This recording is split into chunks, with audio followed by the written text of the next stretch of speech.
Well, hello, grievers. Mandy here. Restorative grief is all about creating easy access to healing, no matter where or who you are. That's why I want you to remember that if you want grief support beyond a podcast, our Patreon features monthly workbooks to accompany each episode, as well as a Discord channel for more private chats and occasional bonus content as well. Supporting this work with your finances means investing in your own wellness and the healing of others, and that in itself is an incredibly generous and restorative practice. The link to the Patreon is in the show notes, but reach out with questions, okay? Now, let's get on to this week's episode. Welcome back to Restorative Grief with Mandy Capehart. You are listening to episode 145, titled From Heartbreak to Healing with Sara Webb.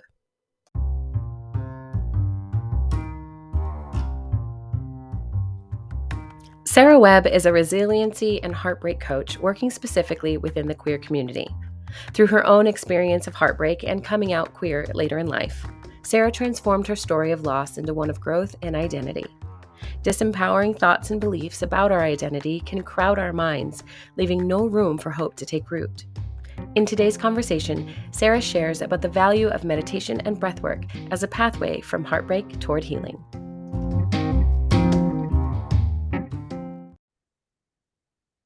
Hey everyone, welcome back to Restorative Grief with Mandy Capehart. I'm your host, Mandy, of course, and today I am super honored to bring Sara Webb to the show. Sara is a resiliency and heartbreak coach working specifically within the queer community because that community is woefully under-resourced when it comes to grief, support, mental health, heartbreak, all of the things. There are different approaches that we take to people who are not working within that heteronormative traditional paradigm that the community around them is often so quick to push forward. So resourcing them is just as important as resourcing anyone else. And that is why Sara's here. So Sara, thank you for making time for this to come and talk with us about your work today.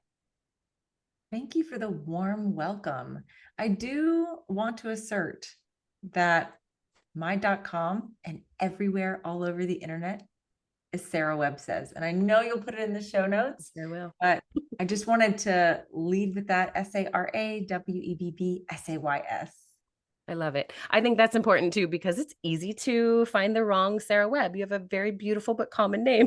We don't want anyone to get lost. Thank you. Yeah. Well, Sara, do me a favor and just introduce your work a little bit more intentionally and tell us why this is such an important topic for you. I love how you used that word intentional because I am dedicated to living an intentional life. And that's because for years I was in the closet and really denying my authenticity. And in 2019, I got a divorce, got sober, and came out of the closet. Not necessarily in that order. And that sentence seems to roll off the tongue really easily, but it was quite a year of transformation, as well as the year that followed 2020, which we all remember so well. I got divorced from my ex-husband, the father of my biological child, and dated a few women, found the love of my life and married her, and then experienced heartbreak while I was in the relationship. There was some turmoil, and we did a lot of work together to heal some of our past traumas. And we ultimately got a divorce. And when I was searching for resources, heartbreak coaching, resilience coaching, specific to the LGBTQIA community, I couldn't find any. So once I healed my heart, I turned my meditation coaching business, I was a meditation coach, into heartbreak healing because I used meditation to heal my broken heart. And I continue to be heartbroken by my biological parents who refuse to accept that I am gay. Yeah. And that heartbreak is something that I cannot control, but what I can control is my thoughts and my actions around it. And meditation is a surefire way to rewire the subconscious and to change the way that we see various situations in our lives. So that's the work that I do specific to queer women. I will accept any person, any human being. I also work with trans men and non-binary people, and of course, trans women. But you are so right. Our community is under-resourced. And I've started a Facebook page, a free community called Healing Lesbian Heartbreak. And as of today, there's almost 2,000 women in it. I just started it a few months ago. We host lots of free events, and as well as I do my private coaching, as well as group coaching now. Yeah. I think it speaks to the need when you can say, I started this group just a minute ago, and there's thousands of people already saying, oh my gosh, me, put me in. Um, because even as you were talking, some of my friends were coming to mind thinking about similar situations too, and remembering the delicacy with which I had to approach, hey, I can speak to heartbreak, I can speak to grief, I can speak to relationship ruptures and repair. I cannot speak to the queer experience because I'm not a part of that community individually, right? And I think that that alone means that in the same way you realized, I have to find ways to heal my heartbreak individually first before I can move forward, like that takes a special kind of person in the first place, right? We don't all have that innate draw towards that level of resiliency or the thought process that says, there's nothing out there. I can do that. I can create that for me and for other people. I mean, that's how I got into the grief work I'm doing as well, is similar. Nothing was out there for me in the way I needed it. And so tell me about how that has impacted your overall business. You said you transformed the meditation structure and coaching into this heartbreak resiliency coaching. What where's the overlap and what's the difference between traditional like meditation coaching for someone and more of a specific approach for queer people? It's really the same problem, just with different symptoms. Mm, Heartbreak is a symptom mhm, of our childhood conditioning. You think about Pavlov's dog, that classical conditioning. When we have intense emotional experiences, either a big trauma with a big T, or repeated traumas as a result of parental care, let's call it, or primary caregiver care that maybe is misguided or misdirected, they themselves are not healed, we end up with these original wounds that drive disempowering thoughts that then we carry into our adult romantic relationships, as well as business partnerships and friendships. mm, And unfortunately, it's rooted in really disempowering thoughts that really make us feel powerless or afraid or like we're going to be abandoned because perhaps we didn't have the best parents. I mean, one of the presuppositions of NLP, neuro-linguistic programming, and other schools of thought around the subconscious is that we're doing the very best we can right. with the information that we have. And so, unfortunately or fortunately, my clients who came to me just for meditation coaching because they were experiencing anxiety also had trauma. And so I am certified in all kinds of different trauma, sexual trauma. And what we find is that when we start meditating, and this is what happened to me when I started meditating 8 years ago, we can no longer deny or suppress what's coming up from our past Yeah. because we're bringing that subconscious up to the conscious. We're only conscious of 0.04% of all of the data that we have available to us. There's billions of bits of data, and the human brain processes around 11 million bits per second, but we're only conscious of about 45, between 40 and 50 of those 11 million bits per second. Everything else is subconscious, and our subconscious is driving the way we think based on our beliefs. So in answer to your question, it's all the same thing. It's just a more profound problem that we start to recognize, gosh, this is happening in all of my relationships, or this happened in my 2 marriages, or in all these romantic relationships. And then we're able to unpack it and utilize meditative techniques in order to change the way that we experience life. Because between the ages of 0 and 7, we're in a meditative state.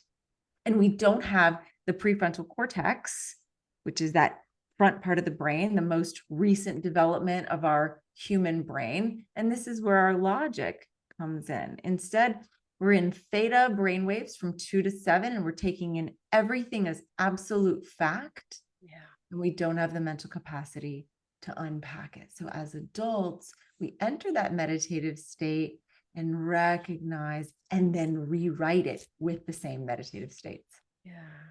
I think you just did a really great job explaining why meditation is not just a practice for people who can be calm and who can be quiet and who can examine their thoughts with authentic moments of like pure joy. You know, when you picture a meditative person, you picture someone that is very controlled and poised, I think. And I know that even in my life, I have gone through seasons of life where, okay, meditation is really accessible and it's really inaccessible.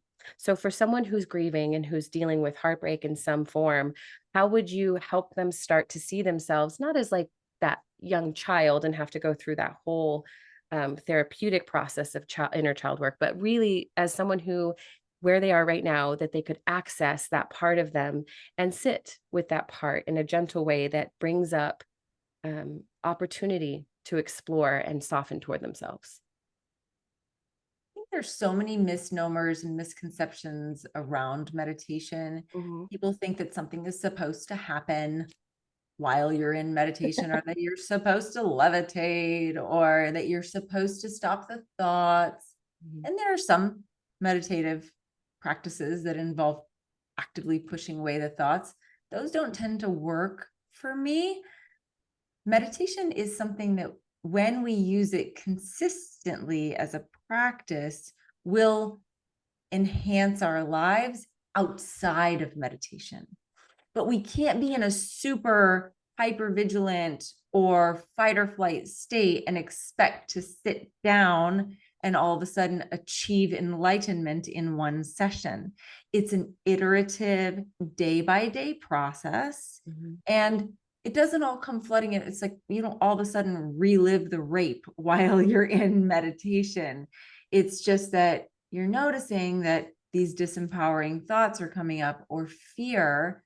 And then you're able to sit down in meditation, and I'm speaking about my experience specifically, and ask the body and brain, where might I be able to get some help to begin to unpack this in a safe space? Mhm. I can't deny it anymore. And I know I don't have the resources right now internally in Mhm. order to be able to get that help. So we can sit down with a question and just ask ourselves, for somebody talking in high school or in college about a resource, see if I can come up with that person's name or face, and then be able to go from there to begin the healing process. Yeah. So, yeah, I hope I answered your question. You did. Yeah. And my thought goes to, this is about identifying internal resources and really generating availability internally toward those resources, making ourselves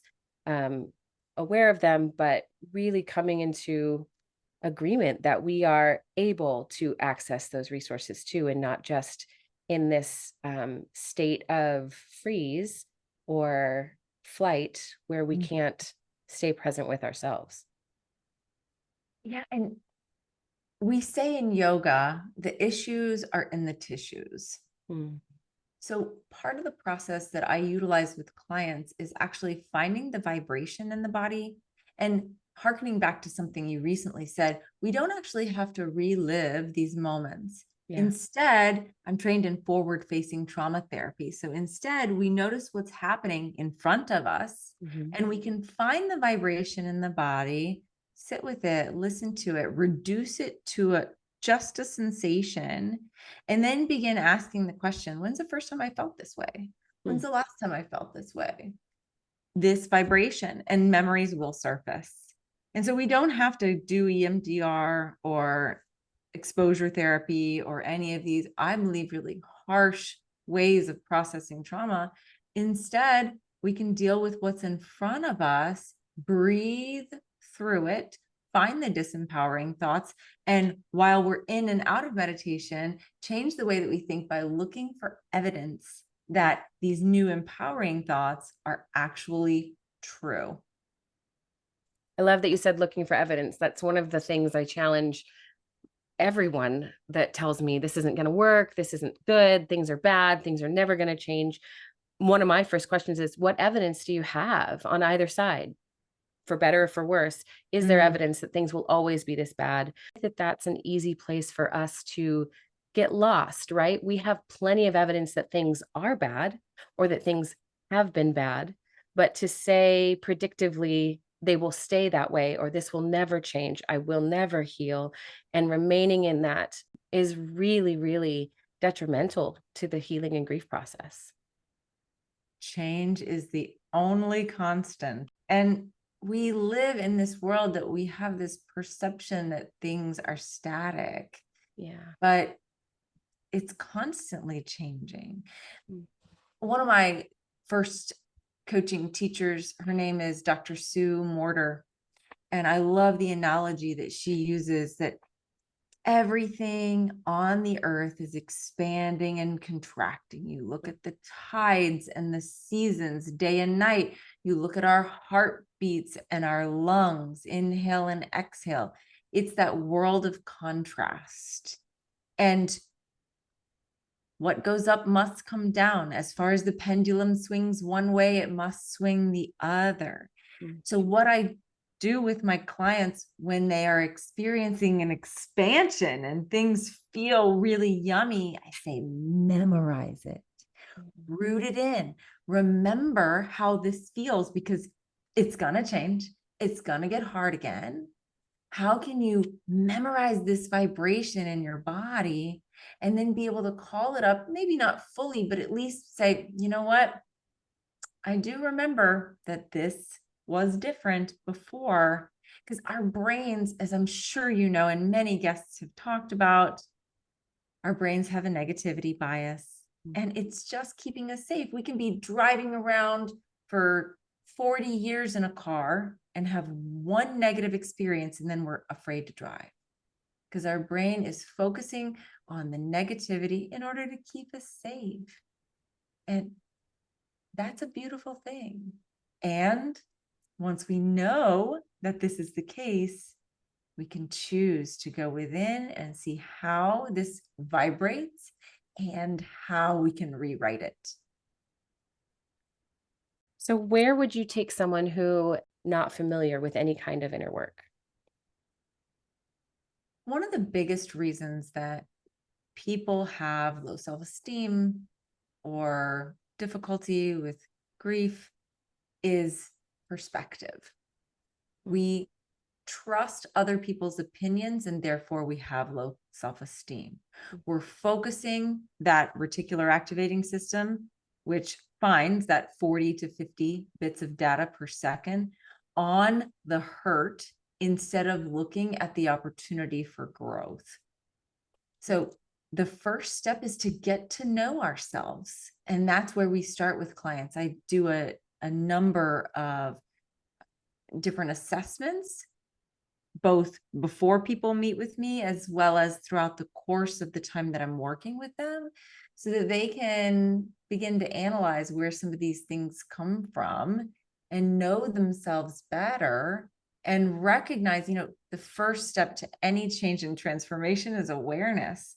So they need to realize, like, I had somebody come through the other day, 22 years of heartbreak. She's still living in that space. Well, neural pathways work like when you create a trail in the woods. The first time you walk over it, it just tramples the grass. Eventually, the grass begins to die. We're cutting away the branches. Same thing in the brain. She's created a strong neural pathway for this grief and still living in it and obsessing over it.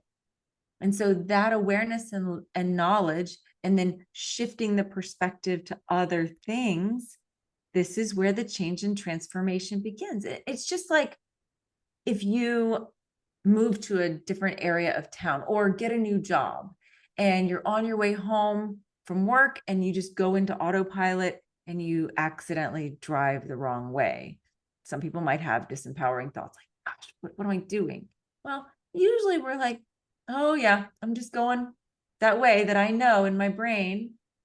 Well, we just turn the car around and go the correct way. It's the same thing with these thought patterns because they're pointing to an area that we have just trampled, just like that path in the woods. So we start a new direction and we're gentle with ourselves and have lots of compassion.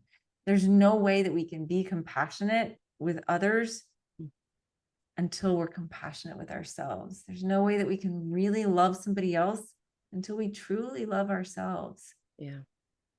I agree with you. I think it's interesting that that is the reality. And yet most people that are dealing with heartbreak recognize at some point, hey, I have not loved myself at all. I showed up in this relationship for that person, investing in their wellness and their needs and their strategy and whatever they perceived as important. I agreed with because that's the model I was giving for a healthy relationship, right? This partnership that is self sacrificing. And there's space for sacrifice, there's space for alignment like that. But I don't think that we emphasize enough how valuable it is to show up fully embodied. That part of us that says, ah, that's my other half, when we look in relationship. I remember hearing that often when I was young. Who's your partner? Oh, you found your other person, you found your better half. I was like, no, I'm showing up 100%. And I also need my partner to show up 100% because if they don't, then something's missing for us. We're not half people. I'm curious how you have seen or heard that kind of mentality show up in the relationships with people you've worked with, or even your own experience of that kind of a mentality, if that's surfaced. I have said to many clients, that book by Shel Silverstein, The Missing Piece, Mhm. it lied to us. And yeah, it's so in the culture, your other half, your better half. Yeah. Ouch. Yeah. I am perfect, whole, and complete. I am the cake. And maybe I'll enjoy some icing as well. But we are that stable main feature of our own lives. Yeah. And so I think it's really damaging this.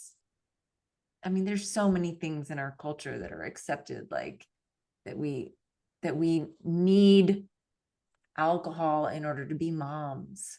There's this mommy juice mentality. So many disempowering things that we just accept as fact.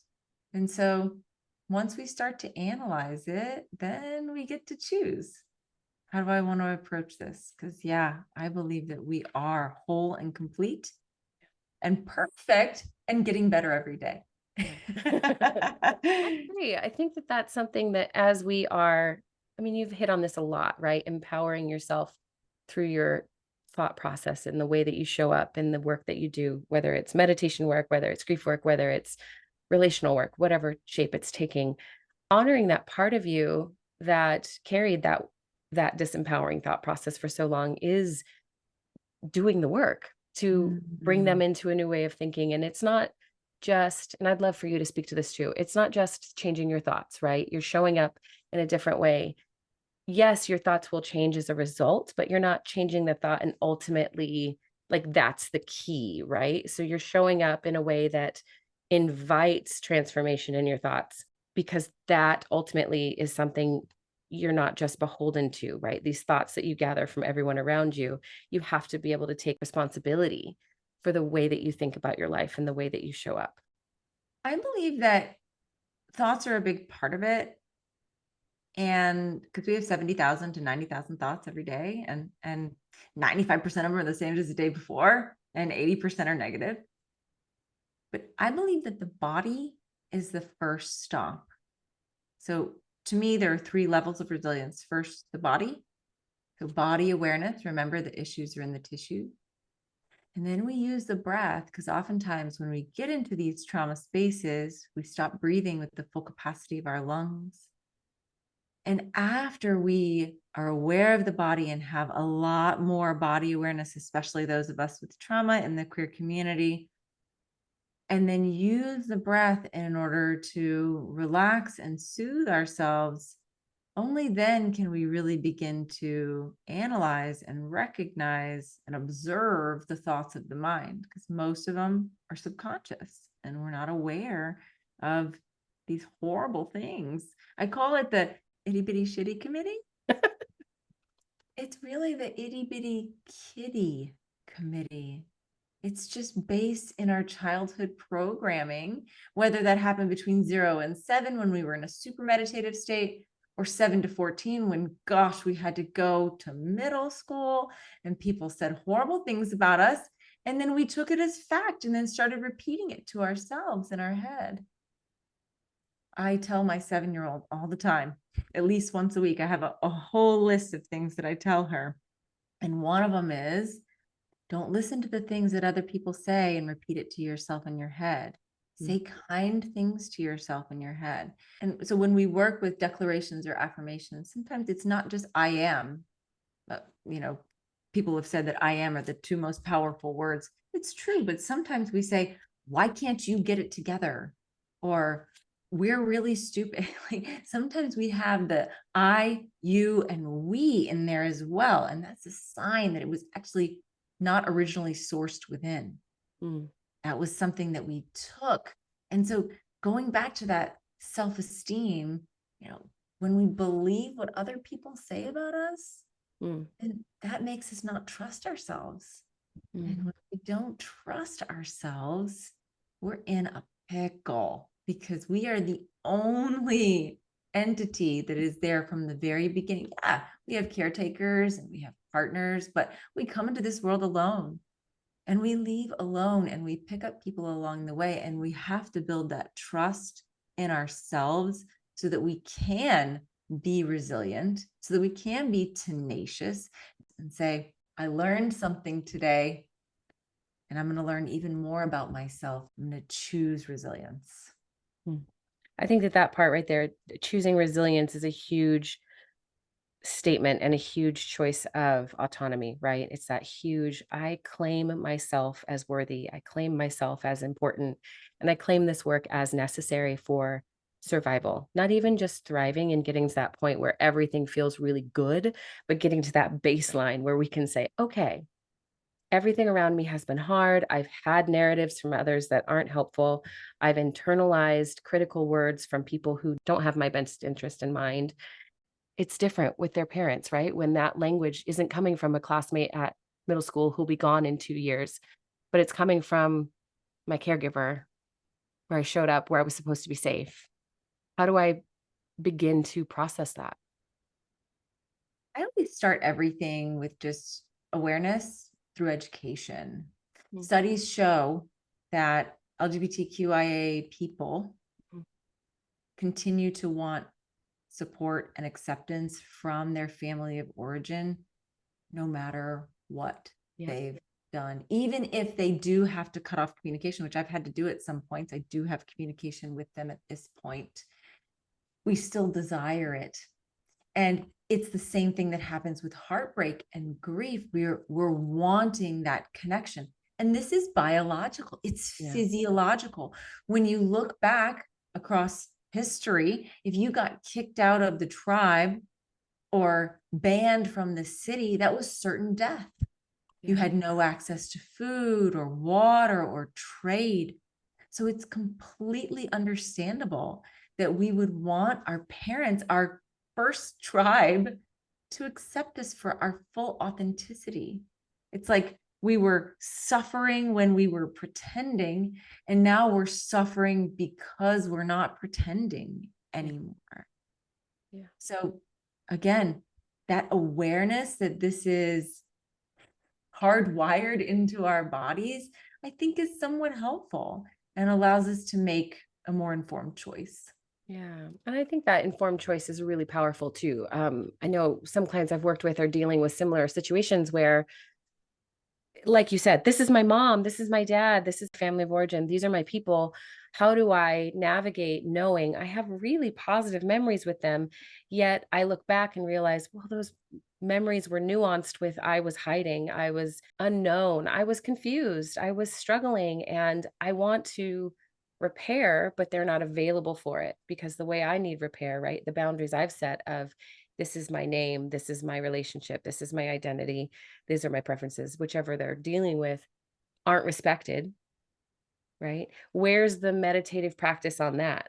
Where would you bring someone to set like focus on in that meditation practice? They have awareness of where they're at, but they don't necessarily know how to show up for themselves in that practice because when we're grieving, repetition and brain fog and rumination are constant, even when we are with the best of intentions, eating well, sleeping well, moving our bodies, journaling, doing all the good things. Meditation and thought practices can be so inaccessible when it's that kind of a constant, well, I call them every week and every week they do the same thing and I'm setting boundaries, but it doesn't seem to make a difference. How would you Mhm. encourage that person? Got to shift the pattern.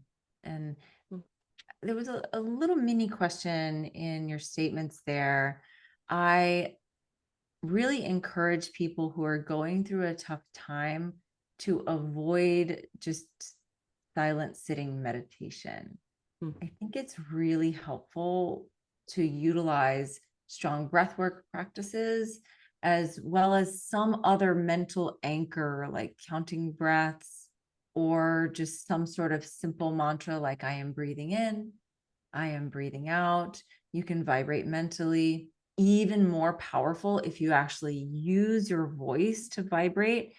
I know a lot of Sanskrit mantras that I use myself, and I teach monthly workshops here in Florida around that because it is very, very powerful. This is the only area of our body where we can produce willfully. And mhm. there's that saying, the famous quote, who I am not going to be able to quote right now, that the pen is mightier than the sword. And it's because we can do so much with our voice that's positive, and we can also do a lot of damage.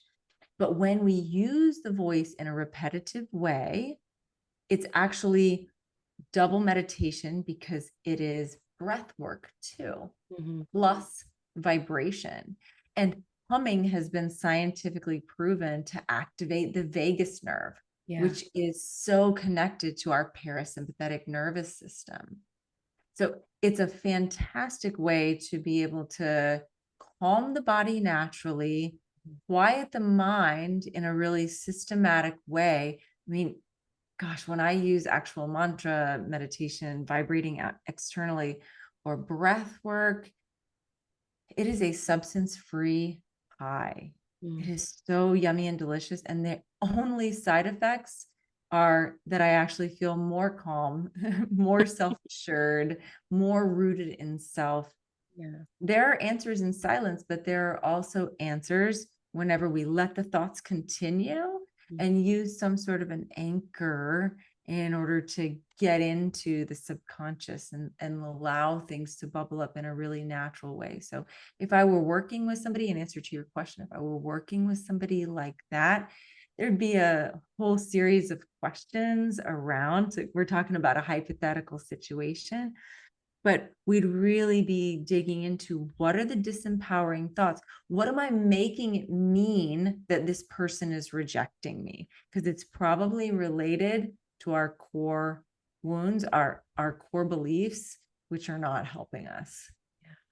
I love that. I love the idea of humming as well. I do that when my brain won't stop moving.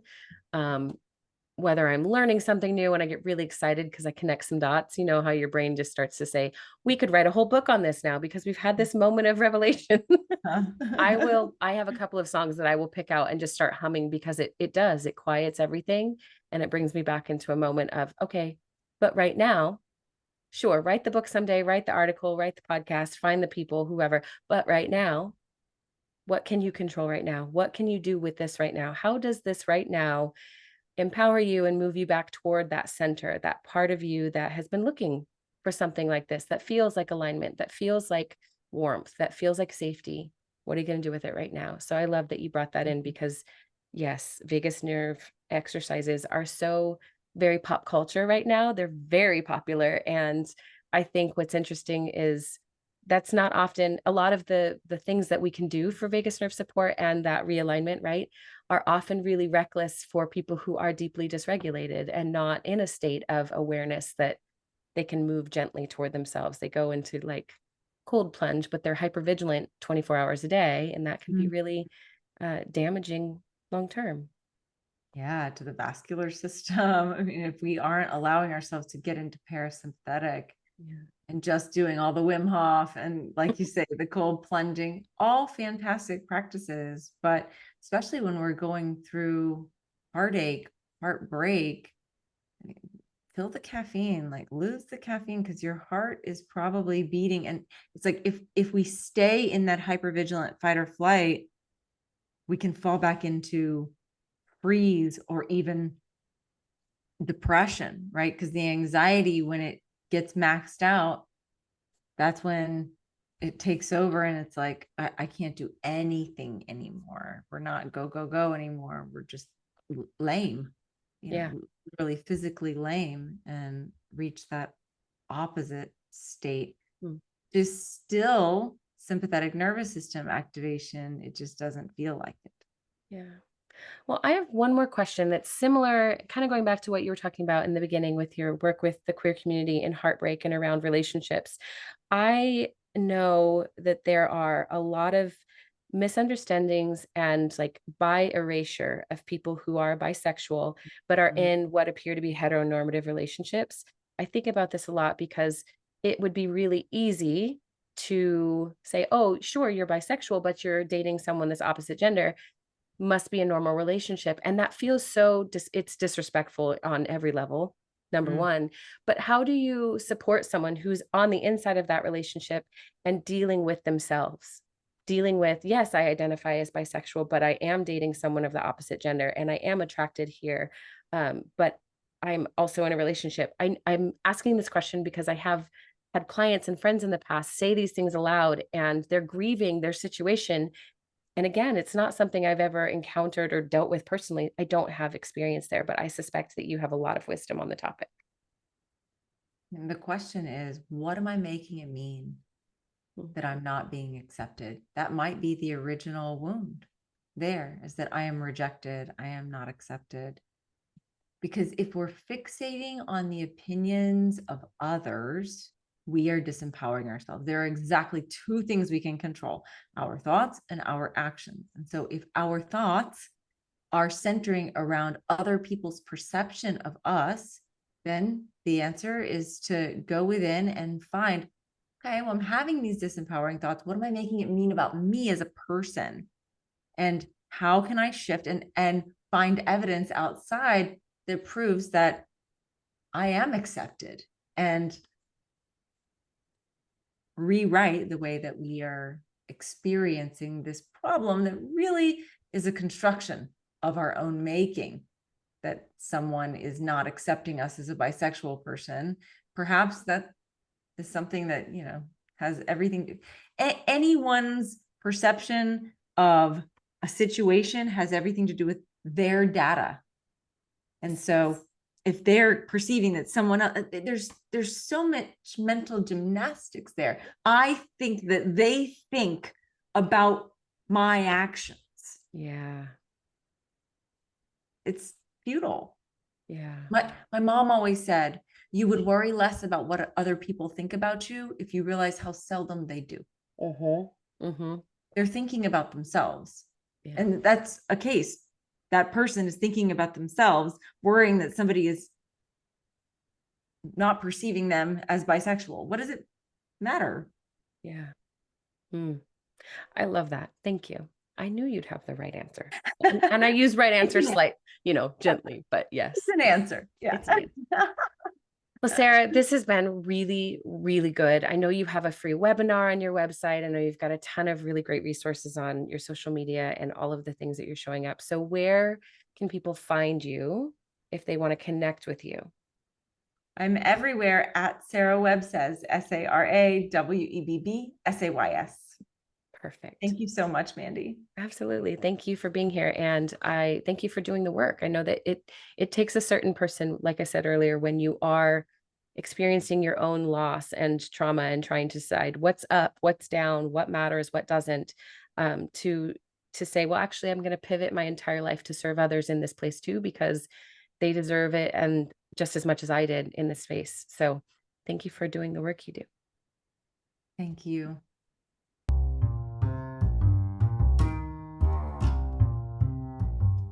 Thank you for listening to episode 145 of Restorative Grief. I love how simply Sara approached the disempowering thoughts that we've learned to embody as truth in our lives. She invited us to challenge those thoughts through meditation and by asking ourselves what meaning we are assigning to our lives when the thoughts come from other people. It's no small task, but if we begin honoring ourselves as whole, wonderful, important, and valuable people, then it becomes much easier to challenge the unkind narratives. If this is your first time listening to Restorative Grief, thank you for being here. Learning to incorporate meditation and work around your thought life is a huge part of cultivating a healthy and sustainable grief practice. So I'm glad you're taking steps toward yourself and your own healing. Please remember to check out the show notes to connect with Sara and learn more about her work with the queer community. And of course, we also have a workbook to go along with this episode for patrons of the show. Leave a review and make sure you're subscribed so that you won't miss any upcoming episodes of the podcast. And as always, before we go, one last thing. Please remember, the only solution for grief is to do the work of grieving. Thank you for listening. I'll see you next week.